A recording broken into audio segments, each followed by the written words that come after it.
Rasa takut sering dianggap sebagai musuh. Kita diajarkan untuk jangan takut, hilangkan ketakutan, atau bahkan kalau takut, berarti kamu lemah. Padahal, takut itu bukan musuh, takut itu bukan kelemahan. Takut adalah sinyal, alarm, sesuatu yang muncul bukan untuk menghambat, tapi untuk mengingatkan. Takut itu normal, bukan aib.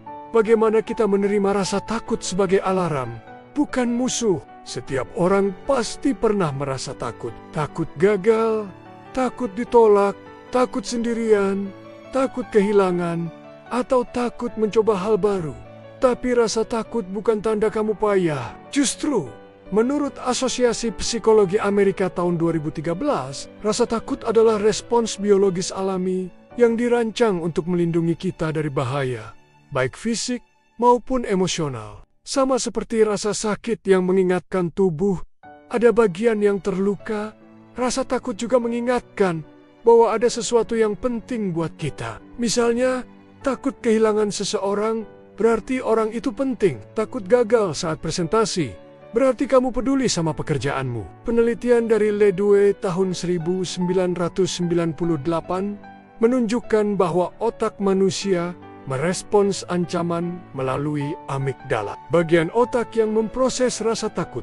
Mekanisme ini berevolusi untuk membantu manusia bertahan hidup. Jadi, kalau kamu merasa takut, itu artinya sistem perlindunganmu aktif, bukan rusak. Takut adalah alarm, bukan tembok. Coba bayangkan alarm asap di rumah. Waktu alarm bunyi, kamu tidak langsung hancurkan alarmnya, kan? Kamu cari sumber asap, kamu periksa dapur, kamu pastikan semuanya aman. Begitu juga dengan rasa takut. Dia berbunyi untuk bikin kita waspada, bukan untuk membuat kita menyerah. Kalau kita langsung anggap takut itu buruk, kita malah bisa terjebak dalam penghindaran. Kita jadi mundur setiap kali takut muncul. Padahal, bisa jadi rasa takut itu sedang menunjukkan sesuatu yang perlu kita hadapi atau siapkan lebih matang. Contoh nyatanya, saat kamu takut ditolak saat melamar kerja, alarm itu muncul karena kamu peduli. Jadi, daripada kabur dari rasa takut, kamu bisa memakainya sebagai pengingat untuk mempersiapkan diri lebih baik. Kamu takut disakiti dalam hubungan. Itu alarm yang bisa mengajakmu meninjau ulang batasan diri dan pola relasi masa lalu. Takut tak selalu berarti bahaya. Kadang rasa takut muncul bukan karena ada bahaya, tapi karena kita keluar dari zona nyaman. Misalnya, takut berbicara di depan umum, takut memulai bisnis sendiri, atau takut pindah ke kota baru. Dalam jurnal The Upside of Stress oleh Kelly McGonigal tahun 2015, dijelaskan bahwa persepsi terhadap emosi sangat menentukan dampaknya. Kalau kita melihat takut sebagai tanda bahwa kita tumbuh, maka rasa takut itu bisa jadi energi. Tapi kalau kita anggap itu musuh, kita bisa terjebak dalam stagnasi.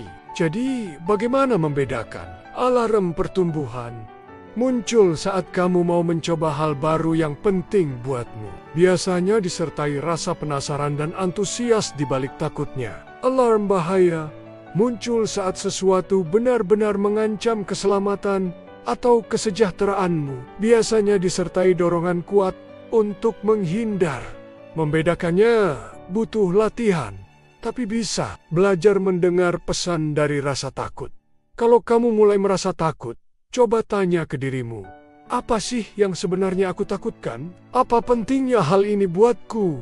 Takut ini sedang ngajarin apa? Contohnya, kamu takut gagal saat mau ikut lomba. Setelah kamu renungkan, ternyata kamu takut dicap bodoh. Tapi kamu sadar bahwa kamu ingin berkembang dan butuh tantangan. Maka kamu tahu, takut ini bukan musuh.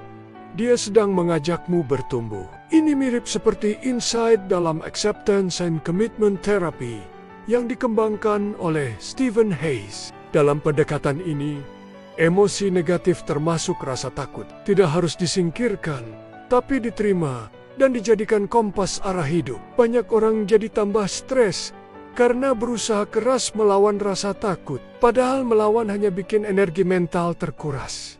Yang lebih bijak justru adalah mengelola bukan menekan. 3 cara mengelola rasa takut dengan sehat. Tarik napas, lalu sadari kehadiran rasa takut. Jangan buru-buru menyimpulkan. Biarkan tubuhmu mengenali, oh, ini rasa takut. Aku sedang merasa cemas. Tidak apa-apa, tuliskan apa yang kamu takutkan. Menulis membantu otak kiri yang logika dapat meredam aktivitas amigdala. Coba buat 2 kolom. Yang aku takutkan dan apa yang bisa aku lakukan. Beri label, bukan penilaian. Ganti aku pengecut karena takut menjadi aku manusia. Dan rasa takut ini wajar. Dengan begitu, kamu bisa lebih tenang menghadapi ketakutanmu. Rasa takut itu netral. Tindakanmu yang menentukan. Bayangkan 2 orang yang sama-sama takut ketinggian. Orang A memilih mundur dari hiking. Orang B memilih belajar cara mengelola fobia dan tetap mencoba. Keduanya esa, tapi arah hidup mereka bisa berbeda. Itulah kenapa rasa takut tidak menentukan hidupmu. Yang menentukan adalah apa yang kamu lakukan setelah merasa takut. Dalam studi oleh Carton tahun 2012, disebutkan bahwa intolerance of uncertainty, yaitu sebuah sikap di mana kita tidak tahan dengan ketidakpastian, berperan besar dalam kecemasan dan rasa takut. Jadi, semakin kita bisa berdamai dengan ketidakpastian, semakin ringan kita menjalani hidup meskipun rasa takut hadir. Takut bisa jadi teman. Terdengar aneh ya, tapi bayangkan ini. Takut ditinggal bikin kamu lebih menghargai kehadiran orang terdekat. Takut gagal bikin kamu lebih serius berusaha. Takut menyakiti orang lain bikin kamu belajar berempati. Selama rasa takut tidak mengambil alih hidupmu, dia bisa jadi partner bertumbuh. Dia akan terus muncul, karena hidup tak pernah lepas dari perubahan. Tapi kamu bisa belajar untuk berkata, "Hai takut, aku lihat kamu. Terima kasih sudah mengingatkan." Mari kita merangkul rasa takut agar menjadi lebih manusia. Hidup bukan soal menghapus rasa takut, tapi belajar hidup berdampingan dengannya. Seperti berjalan di jalanan kota besar, kamu tidak bisa minta agar semua suara klakson dan kendaraan hilang. Tapi kamu bisa belajar menyaring suara mana yang penting, suara mana yang hanya lewat saja. Takut bukan musuh yang harus dikalahkan, tapi sinyal yang layak didengar. Dan ketika kamu bisa menerima rasa takut sebagai alarm, bukan sebagai musuh, kamu akan jadi lebih kuat. Bukan karena kamu tidak pernah takut, tapi karena kamu tahu bagaimana menari di tengah ketakutan itu.